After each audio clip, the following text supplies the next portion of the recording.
Our next bold trade deadline prediction is that the Detroit Pistons will add an offensive star. No, God, they why won't. do we put Lowry on a graphic? No, It's not happening. No, it's No. not happening. Stop.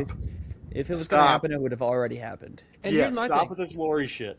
We're not even going to say it's Lowry. It's not going to be Trey Murphy. It could possibly be Michael Porter Jr. But my biggest thing is, and it's a thing that we kind of just saw with the damn Denver Nuggets, is people are afraid. They don't want to trade future assets for. Yep. They don't want to trade. Dude, I like Ron Holland, but he's not as good as Lauri Markkanen is right now. The East is weak. Capitalize on it. If you don't capitalize on it, you're going to come back next year with Jason Tatum back, Tyrese Halliburton back. So the Celtics and the Celtics are already the damn 2 seed without Jason Tatum, and they're going to get better this offseason. The Detroit Pistons, if they don't go and add an offensive superstar this year to help Cade Cunningham, they are dumb and they have failed.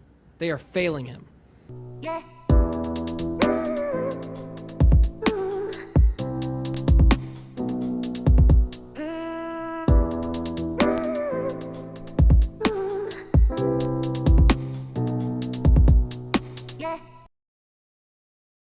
You have to go get MPJ because the Lowry contract is disgusting. We've discussed that already.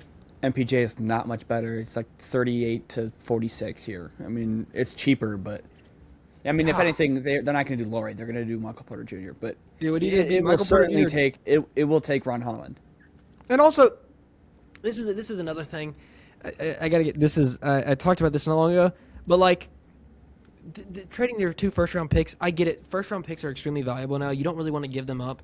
But again, if you're the Detroit Pistons and you're talking about contending for the next 5 years, 2 first-round picks, one being this year where it's going to be like 25 to 30, roughly, and then one next year or one the year after, it's going to be around in the same boat. So like, this second apron thing really just killed the deadline. Dude, it's so stupid. The second apron is killing the deadline because nobody wants to spend the money, but everybody wants to do like the Thunder where they're drafting. No one outside of maybe the Hornets this year. I'm going to pat our back. Have a scouting department as good as the damn Thunder. Yeah, yeah. You remember this is the same team that 2 years ago drafted or 3 years ago drafted Killian Hayes. So that's a good point. They got Ron Holland. They got Nassar Thompson. I mean, Jaden Ivey was looking great, but it's just coming off of that injury. It's just not. Ron Holland and Nassar are really good. They're just the exact same mold, and it's defensively at least, yeah. And offensively, they don't shoot the ball. They can't shoot for shit. Yeah, I don't even know how. I just don't really like Ron Holland offensively. I mean, if anything, I would trade. I mean, Nassar Thompson's a much better offensive player than Ron Holland. I like Ron Holland, but he's such a raw prospect. And Detroit, you don't have time for raw prospects. Well, yeah, you gotta go now. I mean, Cade Cunningham got drafted like 5 years ago. No, but you have to. Time. You have to capitalize. Like I said, next year the Celtics will be back at full health, and they're going to capitalize this year. Yeah, they're going to get a better center. Then the Pacers are going to have Tyrese Halliburton come back, and they're going to make some moves to get a better center. You've got the Cavs who will figure something out because they are good. They're a good team. They're just playing really rough for some reason. The Knicks are also going to stay in contention. You've got we don't know what the hell's going to happen with the Bucks, truthfully. So it doesn't matter. The Bucks aren't going to be in contention, even with Giannis. Like, there's a lot of teams that are moving up with you. Like, it's not like you're going to be sitting up there by yourself for the next 3 years. Like, you have to take your chances. And if Lowry's available this year, or if he's not, but like hypothetically, you go get him because you're not going to get him in the draft. It's not just the second apron for this deadline because we've only seen one real trade with Trae Young. But it's not just the second apron; it's Giannis too. Like everyone's just waiting out on Giannis because that is like if we're gonna trade someone or trade for someone who's making $50 million a season, we're gonna wait for Giannis. So it makes sense. It's not ridiculous. Yeah, it's not ridiculous. That is kind of the whole thing here. Is you're kind of trying to see where assets move and where Giannis goes. That's going to dictate a lot of what people do. Because if he stays in the East, other East teams are going to load up when he goes elsewhere. If he comes to the West is already loaded. What do they do? It's like, yeah, I kind of get where Jack's going. Which kind of makes sense why nothing has happened yet, but it still might happen because it might balloon. As soon as people realize, oh, okay, Giannis is actually not going to get traded before the deadline, like a day, like on that deadline day, that might be the day where we see a lot of moves because people realize, okay, Giannis isn't going to get traded. Let's move. Let's do something else then. Well, I think that. I mean, I think a lot. We're sitting here on January 27th. This will be out in a couple days, right?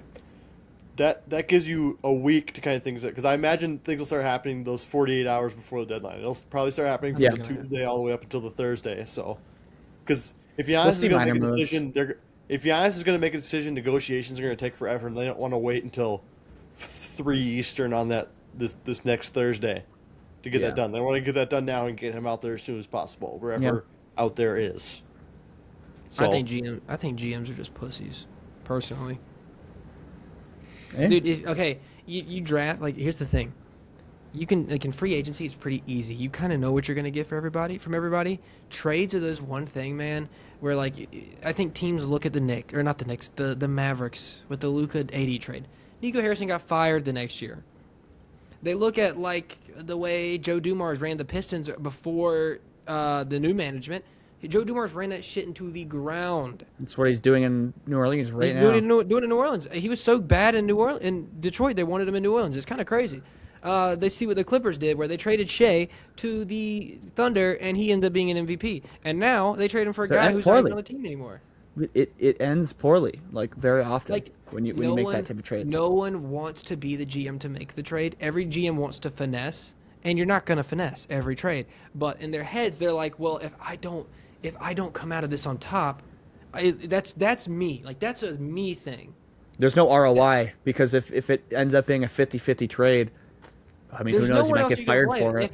If the Detroit Pistons, let's say they send Ron Holland to Utah, they get Larry Markkinen, and Larry Markkinen comes back, does not fit well, and Ron Holland starts balling his ass off in Utah, whose fault is that?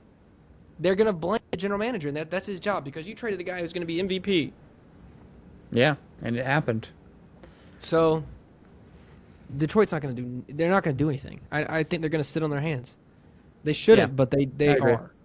No, they certainly will. They might, if they do anything, it's going to be like a Malik Monk or someone in that caliber of like $20 million a year type of player at most. And they're going to get rid of that Jaden Ivey contract and that Karis LeVert contract.